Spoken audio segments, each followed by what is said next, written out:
Hey guys, happy Friday. Happy Last Word Friday. Courtney, KP, good to see you guys. Happy Friday. Happy Last Word Friday. Yeah, Last Word Friday. Yes. Hey, congrats to the new president of Mismo, Brian Vieaux. Hold on. I don't think we're live. Hold on. Oh, It says we're live. Oh, It says live, 25 seconds. okay. Yeah. I was like, for real? I just flexed through the camera and we're not live. That's such crap. Why you trying to stop? Why you trying to stop the presses with your shitty Wi-Fi? We're trying to pay you a compliment. Sure. Okay, you have to learn to accept love, BB. You're worth it. Yes.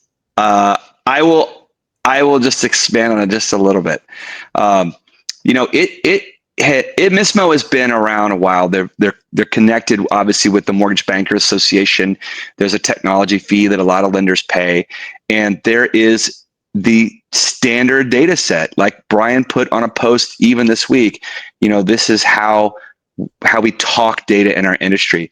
And I've been on the board for the Mismo board of directors for about a year, and I could tell you this search process was grueling. And I'm not on the executive committee, so I didn't make the choice. But obviously, super happy with the choice, and congratulations, Brian. I think you're gonna take it to new heights. You and Amy, Moses, and the whole team. They have such a great team, and so the floor is yours if you want to talk about it. Well, I appreciate that, KP, and yeah, I got to spend some time with the team this week. I was in Annapolis at the Fall Summit, the Mismo Fall Summit, which is my second summit. I was at the Summer Summit in Boston as part of the open banking workshop, which was fascinating. And I had always heard about these Mismo events from teammates that would attend from whether it was Flagstar or even here at FinLocker. And until you're like in the middle of it, you don't appreciate the energy, the collaboration, the innovation that happens in these working groups and these communities of practice.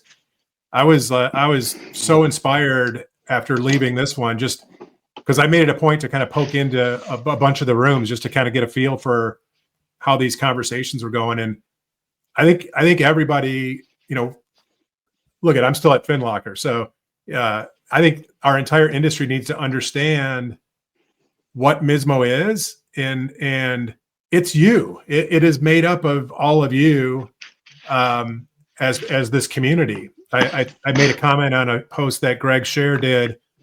And I think I said something like, Mismo is all of us for all of us, right? And it's these committees, these communities of practice that are engaging. It's all the subject matter experts from all of the players in the industry, from lenders to vendors to the GSEs to regulators, all in the same room, solving real problems that the industry has. So I'm drinking from a fire hose to learn and be, I feel like so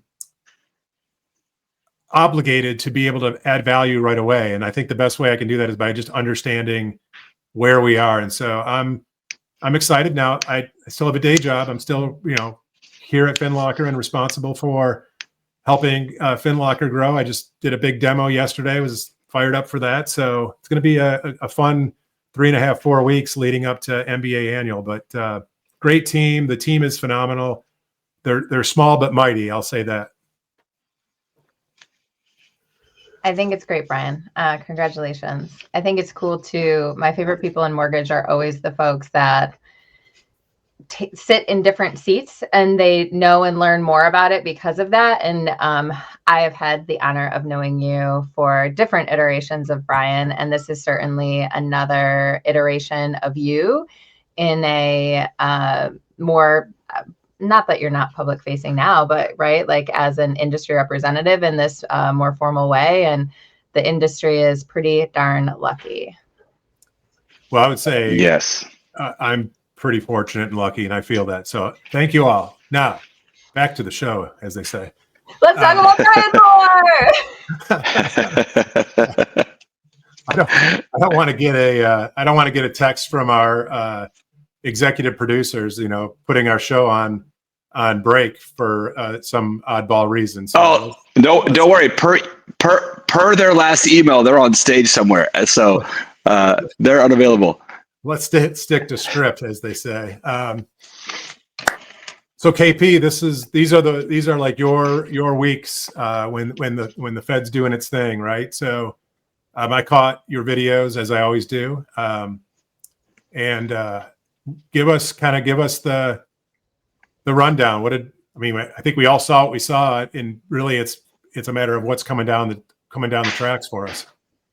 Yeah, I think this rate cut, just like last year's rate cut, was very expected going into the meeting. Both September meetings, you had a Jackson Hole basically pre-announcement by Jerome Powell saying we're ready to start making some changes, and we think we're too restrictive. So 2 years in a row with highly anticipated Fed rate cuts. So what happens is when you have that kind of certainty, literally like at Jackson Hole before the actual Fed meeting, they say they're going to cut, you get a lot of front running and positioning of money. And so it's kind of like the same thing like NVIDIA earnings results, like they're going to crush it, right? Or Apple used to be like that, or even Dell Computers, you can go way back. So there's a saying when it comes to buying and selling money, it's buy on the rumor, sell on the news. So as soon as the news hits, the cut happened, and whatever news that came out, you start to see rates just kind of trickle up a little bit, and that's okay, just natural profit taking. I would also, maybe you want to say that rates aren't doing as well because it was a hawkish cut or some of the comments were hawkish.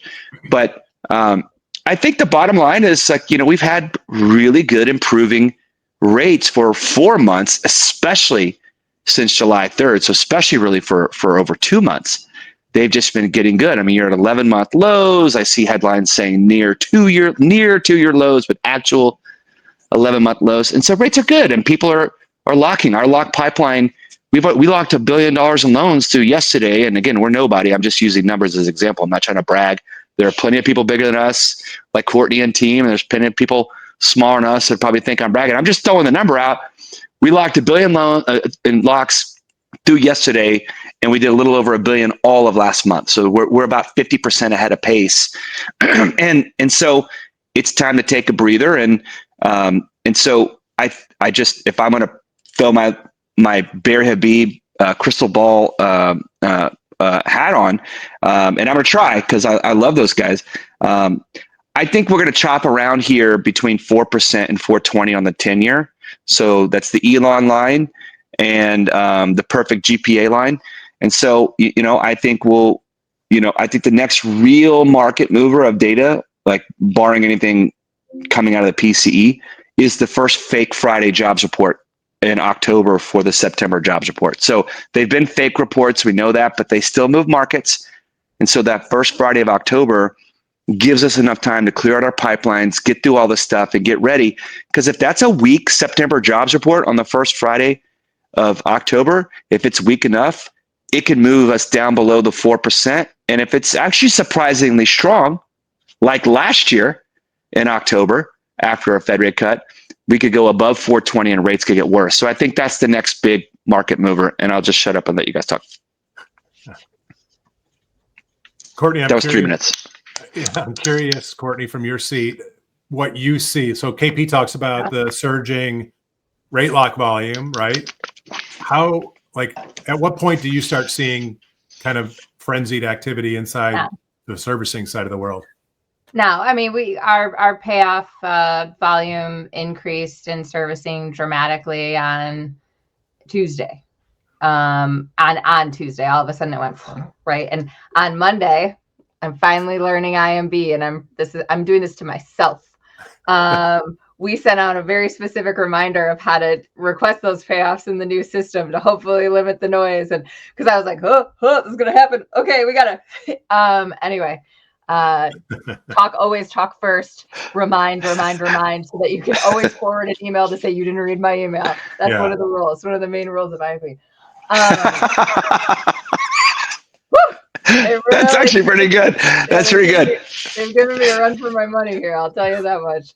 But the good verbal contracts are binding in some states, but clearly not at CMG servicing. Yes. Well, so the cool thing too is, and you guys know that I feel like I can. I don't know. Brian's the president of Mismo now, so does that mean I'm not?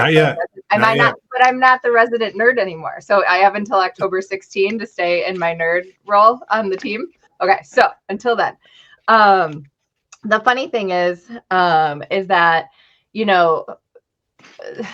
I think that any rate cut gives so much hope to the sales community and mortgage, right? And so everybody gets really excited. And so certain people get more excited than others. And then certain people want what is true about a person's financial circumstances before right now.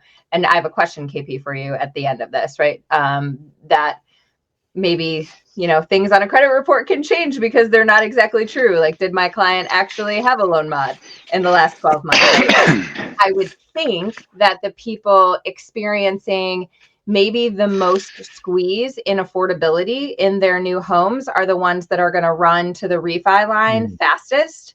And I have a hypothesis. This is anecdata. This is not based upon anything other than what I'm just seeing in a portfolio in the marketplace, right? If these are more distressed consumers, and what do we think? Like, what's the profile of the consumer that runs to this rate cut based upon everything that we've seen before right now versus the other rate cut that we're expecting at the end of the year? Because I know for me, I'm one of these lucky people that has a below 3% mortgage. Woohoo! I did it at the right time. Signed on a garbage can during COVID. Because you're not going to refi now and then refi again with the next rate cut. You're not going to do that, right? And so how would some people might? Well, maybe. How do you think about that, KP? Well, if someone's not, and you kind of are, right? And somebody comes to you, what are you telling them right now? Now, later, now and later, circa Candy from 1991? Yeah, I always say, well, first of all, to your point about a distressed borrower, as long as they're not late or not, in any kind of distress where they wouldn't get approved for the loan, obviously, that gets into default servicing. That's your bucket down there, right? So, which of course we do that too. But so you cannot predict the future. Right. So so this could be, again, like last year. Tuesday could be the peak of rates. It could be like the best they're going to be all year. Like, I don't know that, right? And so what I would say to a consumer is, if there is a net tangible benefit and you have the ability to repay, and it makes sense for you to refinance your loan you did in the last 3 years at today's rate, you can save some money, skip a payment, then let's do it. If rates fall further, I have to wait at least 6 payments to take another crack at it. Yeah. See, I should do an email about that. Yes. So that's it. And so that's what I would do. I think, I know churning is a thing that like servicers don't like and aggregators don't like, and nobody likes. Of course, originators like it if the getting's good, but the reality is, if you set a borrower at a lower interest rate, even if you do it today and then you do it 6 payments from now, and servicers, have gotten a lot better at retention, or even getting the loan back through originators to come back through them. You're mitigating risk by putting a lower debt service on that borrower, whether you retain a loan or not. So I think it's really good for the industry, in my opinion, to potentially do 2 refinances if the market allows it. I'm not saying turn and burn, baby. I'm not saying that. Every borrower that has a lower rate is less risk to default. And that is literally the basis of our entire industry. So I'm okay with potential churn, because I think that just means that rates are lower and there's more volume for everybody anyway. And so I'm not, again, 6 payments, don't do it before that, because there is real risk. And even at 6 payments, there's a lot of servicers that don't really make the money back that they paid out. But then, of course, they're making more money on the higher volume because rates are even lower anyway. So, I don't always believe all the fear mongering, but lower rates helps everybody. Do you play euchre, KP? I have before, yeah. He married a Michigander, so he's Oh, you know, Yeah.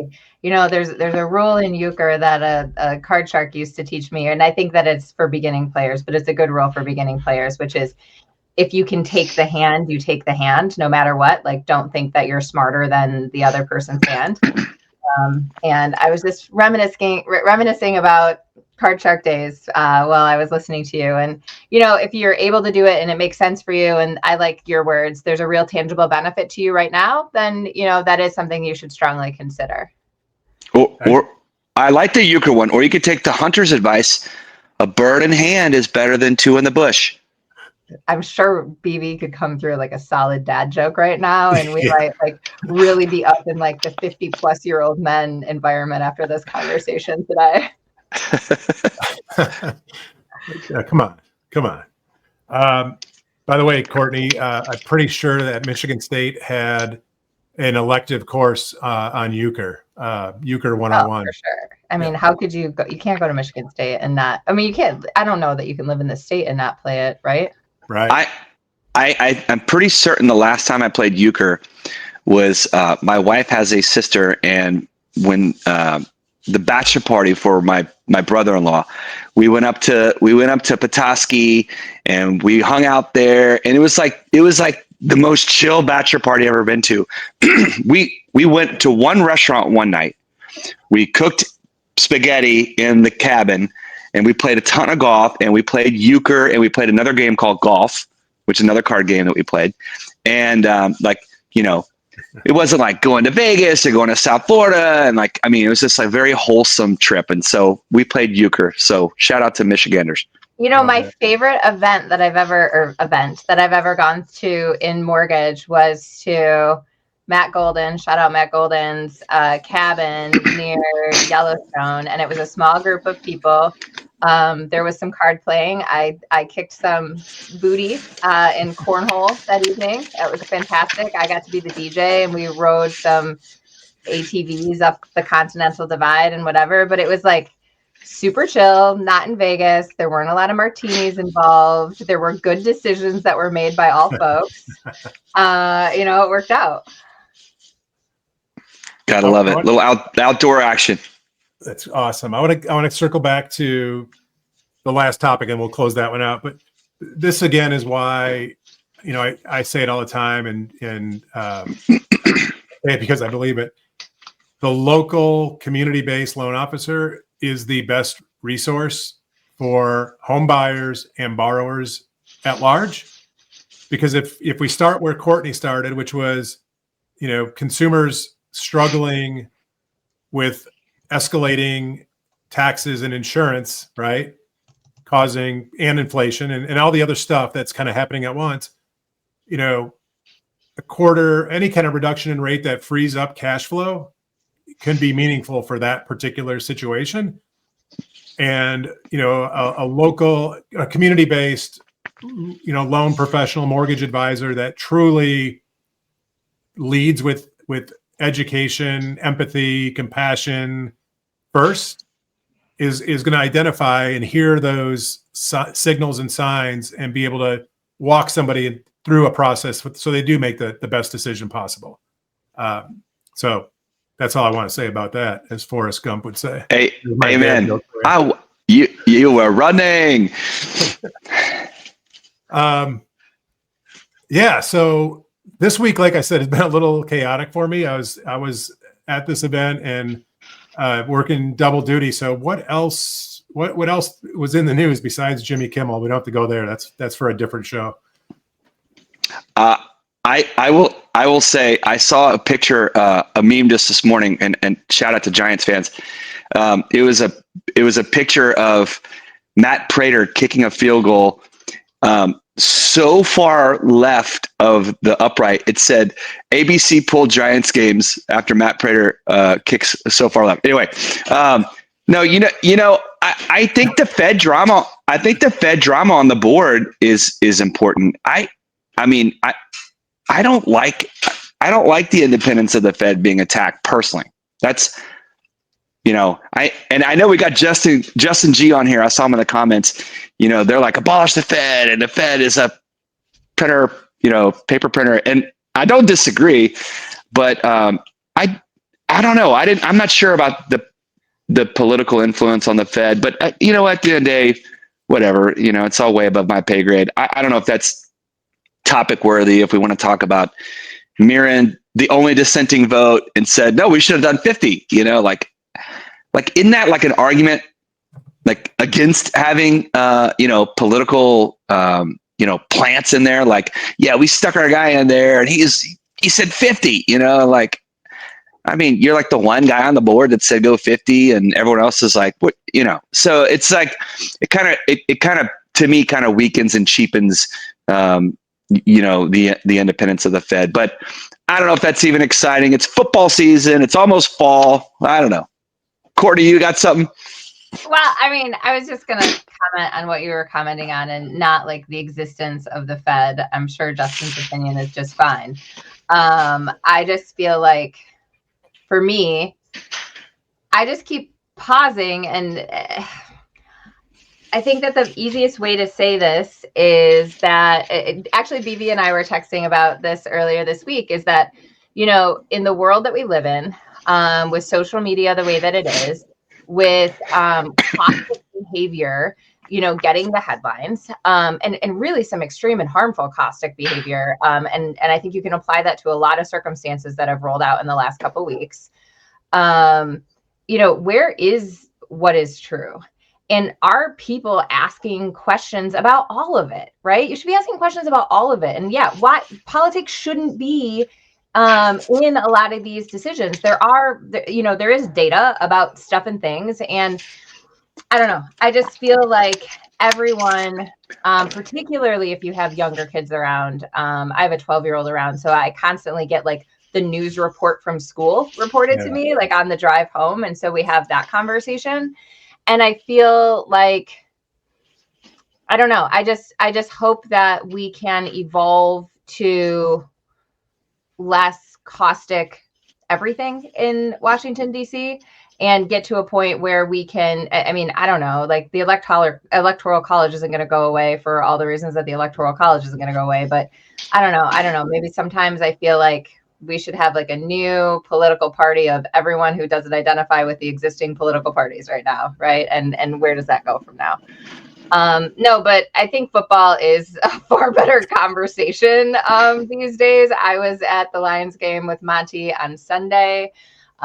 We are season ticket holders after waiting for 3 years to finally get tickets. Our tickets nice. Are the actual back row of Ford Field, because we only had a chance to be in the third section anyway. So we just decided to go in the back. Best thing ever.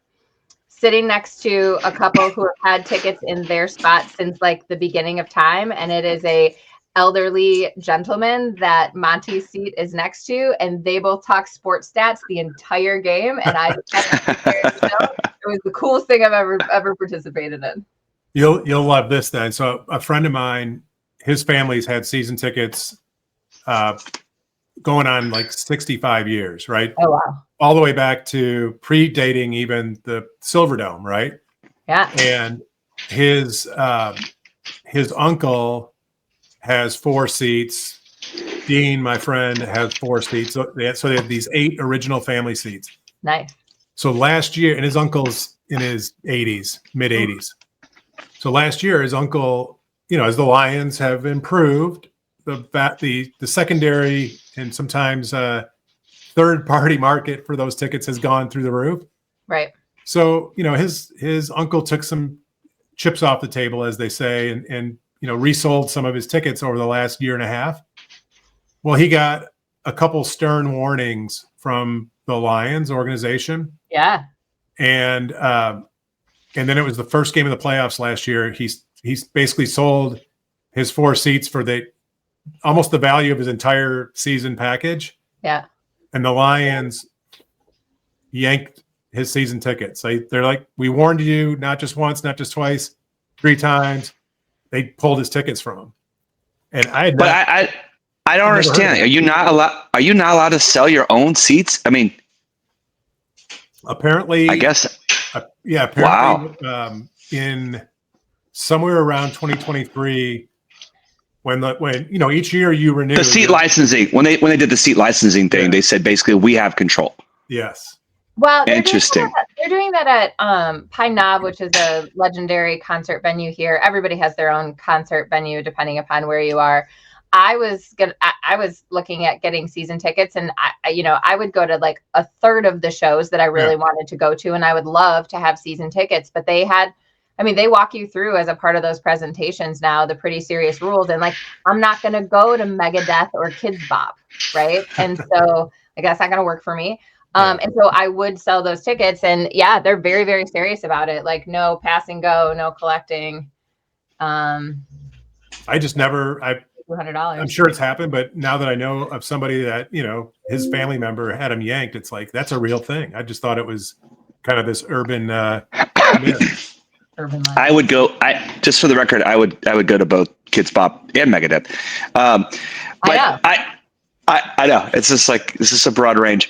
I think it's. I saw a headline that the TikTok deal is getting done. So China said, "Hey, it's all good. You guys go ahead and sell it to whoever." So I think it's the details were coming out. There was literally like a headline that came out like right as we were going on air. I saw like a breaking Axios news. So yeah. So I don't know. Maybe there'll just be a new owner of who infects our kids and all of our emotional intelligence. I mean, you brought up the caustic environment in DC, or Florida or Utah Valley State or wherever wherever any person who has a lack of emotional intelligence is online, and they're on an island in their own head and their head's not right.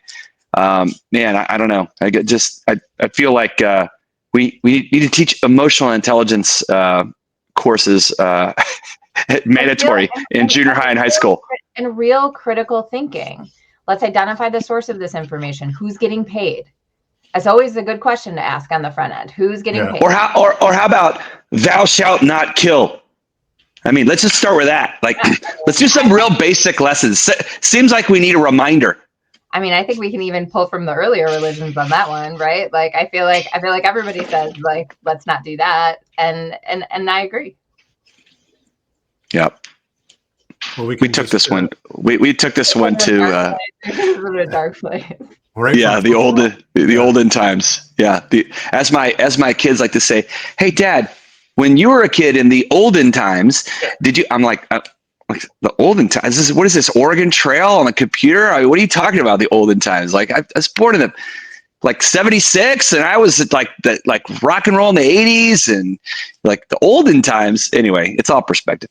I used to work for a guy, and he would say when Moby Dick was a guppy, that was his reference to the olden times. So Herb Lewis, who runs our wholesale, he's our director of wholesale. He was there when there was one countrywide wholesale office. He likes a joke. He goes, "I'm 2 days older than dirt."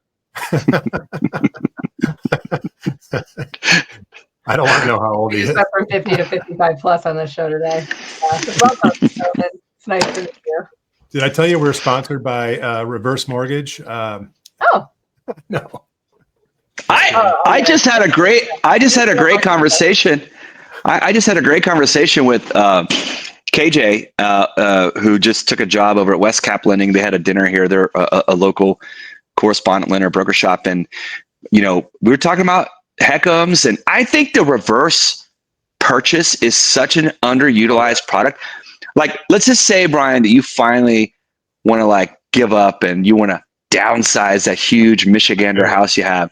All right. I know. I've seen the leaves of the pool. They're coming. I know it's a real pain in the ass. Your kids are out of the house. So you sell the house, you put 50% down on your next house, and you never have a principal and interest payment ever again. Like, that's pretty awesome. Yeah. So anyway. I've been spending a lot of time with Jesse Allen. Jesse just took a role at Rate to head up their active adult lending channel. And so we've been spending a lot of time together, really understanding that product. So it's a real deal. I think that scenario you just painted, KP, it's real. I mean, I looked at the math. It's pretty amazing. I'm not old enough though. I don't qualify. Guys, great Great show as always. We missed you, Christy. I know you're out there watching, listening somewhere. But we'll be back next Friday for the last word, a Chrisman commentary. We're the end of the week bookend for the I don't know, 7 or 8 shows that seemingly are on the Chrisman network. So thanks everybody for tuning in. We appreciate the folks that engage with us during these calls, these shows, whatever we call it. And guys, have a great weekend. Go Lions. Go Lions. Go Cowboys. Beat the Bears. Yeah, beat the Bears, please. Beat the Bears, please. We're unified.